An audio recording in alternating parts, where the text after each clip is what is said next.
Hey folks, Real Honesty with John Ritland. I'm John Ritland. This is a kind of a double bill show where I'm going to talk about WCW Bash at the Beach 1997, which was a great event.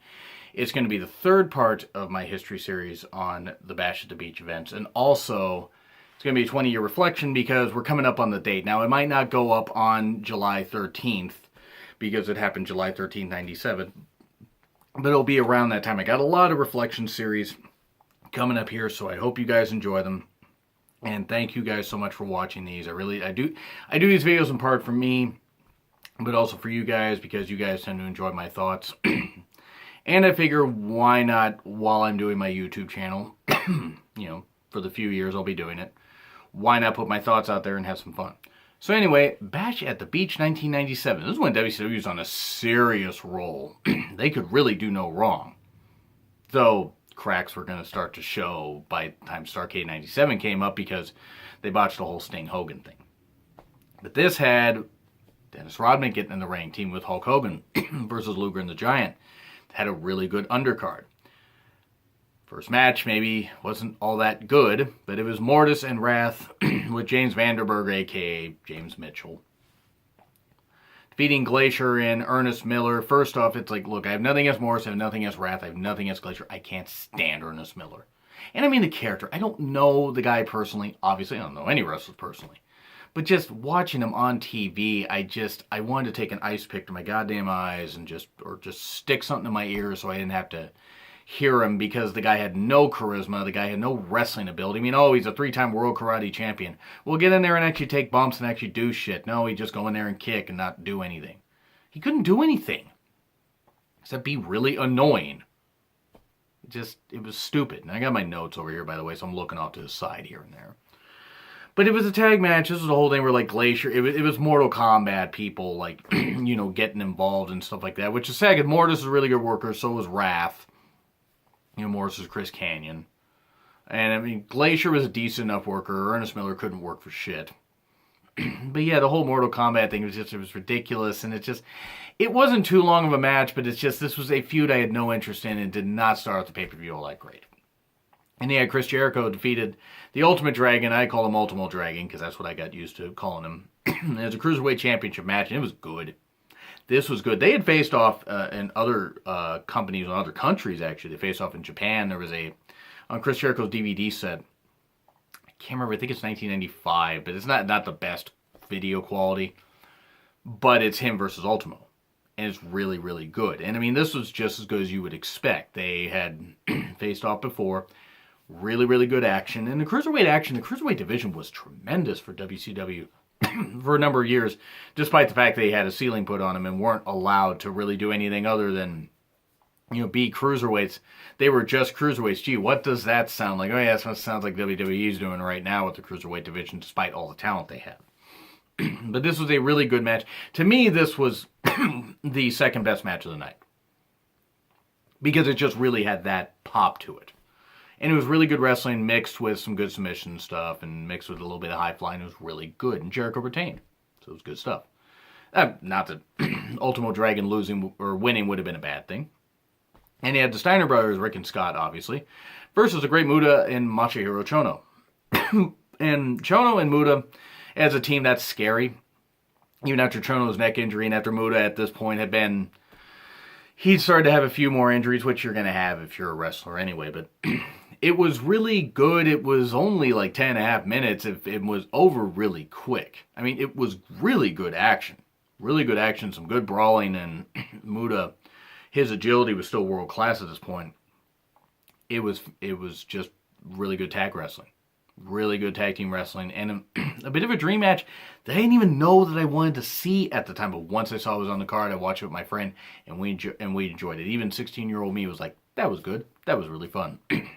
And I even it's like his uncle ordered all the pay-per-views and never asked me to pay for them, but I gave him $20 for it.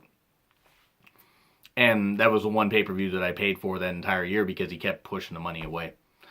A little side note, the guy earned a whole lot of money and just said, nah, it makes you guys happy, and he enjoyed the wrestling too. But Steiner Brothers and Muta and Chono really had a good tag match here. And then probably the best pure just fun match was a cruiserweight match. It was a 6-man lucha libre style cruiserweight match. It was a bunch of Mexican wrestlers, a bunch of luchadores, and I believe God, what the hell? I think it was during this because it was Mike Tenay, Tony Schiavone, Bobby Heenan, and Dusty Rhodes on commentary. And at one point, Tenay said, or Heenan said to Tenay, what'd you call them, luchadors? Luchadors? Sounds like a pair of tight pants you wear at a bullfight. And just Bobby Heenan, just with such great quips. He was vastly underutilized in WCW. He was great. He was great in it, even though he was miserable. He was great in it. And then they replaced him with Mark Madden, which was a terrible thing. And I'm not knocking Mark Madden for that. Because I'm not saying he wanted to replace Bobby Heenan. But the fact that they thought that fat fuck could replace Bobby Heenan was ridiculous. So that was pretty shit. But back to the match. Juventud Guerrera, Hector Garza, R.I.P. Hector Garza. His nephew's doing so well, Hector Garza Jr. That's good. Or Garza Jr. Juventud Guerrera, Hector Garza, and Liz Mark Jr. defeated La Parca, Psychosis, and Viana 4, and Viana 5 even made an appearance. Bigger, more rounded cruiserweights. Kind of reminded me of Quang, actually, the outfit they had for Quang in WWE. I'm not saying they ripped it off. I'm saying probably WWE ripped off the Viano look for Quang. But it was just fun. It was just fun, flippy shit. There was no... I'm not saying there was any psychology to it. It was just spot after spot after spot after spot. And Hoovy jumping off Garza's back at one point. And literally, it's like he jumped, and then it was just like he gained so much momentum and just was shot out of a cannon once he hit the air. It was amazing. And he was halfway up the aisle. It was really, really fun. I mean, yeah, it was just goof. It was just goofy fun, but it was enjoyable. And, they had this star thing at one point where each guy had a leg, and they were doing something where they were all on a star, like a 4-point star. And you had Parka, and I think he had Liz Mark Jr. He had Liz Mark Jr. Or Hoovy. I had Hoovy, I think. He did that, and it was just fun, and then dropped him on him, and everybody just did all their stuff. I love La Parca, by the way. La Parca's a great luchador. Great wrestler. It was just fun. And then you get to a retirement match. It was between Chris Benoit and the Taskmaster. If you guys watch any of my WCW pay-per-views, I always fucking struggle with that for some reason. It was Kevin Sullivan. In Art Imitating Life, because these two guys are trying to kill each other. I don't think that was said on the pay-per-view, but, I mean, looking back on it, but Sullivan, lost the match, and he should have. But this needed to happen a while ago. And I think Jimmy Hart, was it this one? Because I think Jimmy Hart made an appearance on one of the Bash at the Beach sets, and he got sent off the lifeguard stand thing that they had, and sent into the, some more of the beach set. I think it was this match. And I just remember watching boy, Jimmy, I think I tagged Jimmy Hart, and I said, well, that was quite the bump. And, Jimmy Hart responded. Jimmy Hart's great to people on Twitter. Jimmy Hart's on my Mount Rushmore of favorite wrestling managers. Him, Bobby Heenan, I'd have to come up with more. But him and Bobby Heenan for sure. So anyway, it was a good war, don't get me wrong, and they had good matches before. It's still hard to watch a Benoit match even to this day, but they won, Benoit won. Kevin Sullivan retired. Hooray, because he was horrendous in the ring and on the mic. Jeff Jarrett defeated Steve McMichael with Queen Deborah McMichael. I hated Deborah. I want to say that no woman deserves to be hit. She didn't deserve to be hit by Austin. That was years later. I just hate her character. I hate her character, and I hate the way she came across in interviews. Because she just always came across like she wanted to be on TV, but didn't want to put in the work to be better. She was not a good promo at all. She was not. And, sorry, ugly. She was ugly. I don't see why people found her attractive. Oh, she had boobs. Well, good. Most women do. Most women also look like they weren't, they didn't visit the Earth's core going face first. But, again, no woman deserves to be hit, but I never cared for Deborah. Her character or how she came across in interviews, just never did. Jarrett and Steve McMichael, though, it was a U.S. Championship match. At least Jarrett retained the title. Steve McMichael, you trash wrestler and commentator, why were you even there? God, he was trash. And he's gotten to where he's gained about 2,000 pounds. Well, at least back in 2008 when he was a special guest referee in a Monsters Ball match. He looked like the entire Chicago Bears, O-line. It was ridiculous. O-line, D-line, hell, he's both of them. I hated Steve McMichael in the ring and on commentary. I don't know about the guy as a person, but the guy was just rotten in wrestling. Jarrett won, cool. Scott Hall and Randy Savage defeated Diamond Dallas Page and Curt Hennig. That was enjoyable. This was Curt Hennig's, I believe this was his first match in WCW, at least his first pay-per-view match. And it was like, can DDP trust Curt Hennig? Curt Hennig would, of course, join the NWO Fall Brawl 97, which I will be doing a 20-year reflection on, as also doing all the Fall Brawl events at some point. That will be fun. But it was enjoyable, but it's like almost felt like it was a backdrop to a further storyline, and you don't do that with these kind of talents, especially with somebody like Randy Savage. And I mean, it was a way to also extend the Randy Savage DDP feud, which had already happened in Spring Stampede 97, Great American Bash 97, will culminate at a great, great match at Halloween Havoc 97. There's a reason why it was the feud of 97.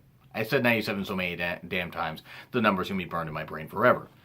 But it's a way to extend their feud. And it was well done. I mean, don't get me wrong, Scott Hall and Mr. Perfect have, had history. They were tag team champions. I believe in the AWA. If I remember right, they were tag team champions in the AWA. I know they worked together in the AWA. But there's a lot of history here, a lot of way to tie things back. I mean, if you think about it, Randy Savage and Mr. Perfect teamed up at Survivor Series 1992 against Scott Hall and Ric Flair, when it was supposed to be Savage and Warrior and then Warrior, failed a drug test. Shocking that a roid heavy homophobic racist freak would fail a drug test. But there's a lot of history there. So really cool tying all the WWE and WCW history there. Whether it's intentional or not, it's kind of fun looking back on it.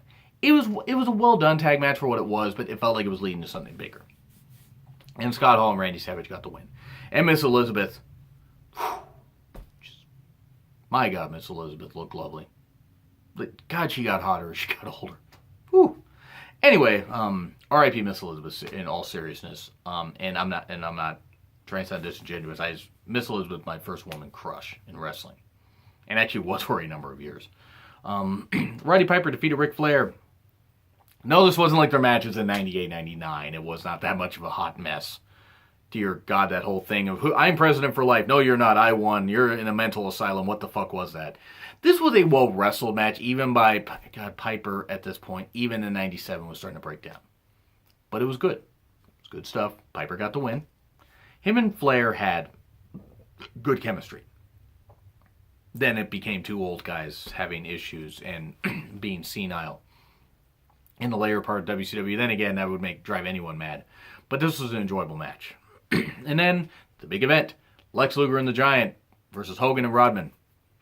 And I will admit that Rodman was not great. Rodman was better in the ring than I thought he would be. He still wasn't great. But, woo, the reaction, I mean, Hogan worked the match for a bit. And then tagged him Rodman. Rodman didn't even take off his shades. And then finally, after some stalling, locked up with Lex Luger. And you could tell that Rodman at least appreciated what he did. But boy, locked up with Luger, he hits an arm drag and the place just erupts. I mean, I get goosebumps just thinking about that. Reaction was insane. Rodman did better than I thought he would. And it was a well-worked match for what it was. It was certainly, I'm sorry, I like Karl Malone, but it was certainly better than the, certainly better than the 98 edition. Because Rodman must have been drunk or something at that point because the timing was way off. Karl Malone did great. And so did DDP. But Luger and Giant got the win. And that was a bit shocking. I gotta admit, I thought Hogan and Rodman were going to get the win. But it was enjoyable. It was an enjoyable match. And it was a good way to, you had to end the pay-per-view with this match. So that's my 20-year reflection on WCW Great American Bash 1997. And I mean, I'm going to put this on both playlists. So if you guys are watching, then you obviously don't care what playlist is on. But anyway, like, share, subscribe, comment about your favorite moments in any Great American Bash event. Favorite, least favorite moments. Mainly the WCW ones, because I'll review the WWE ones sometime next year because they were shit. Anyway, this has been Real Honesty with John Ritlin. I'm John Ritlin, and I will see you soon.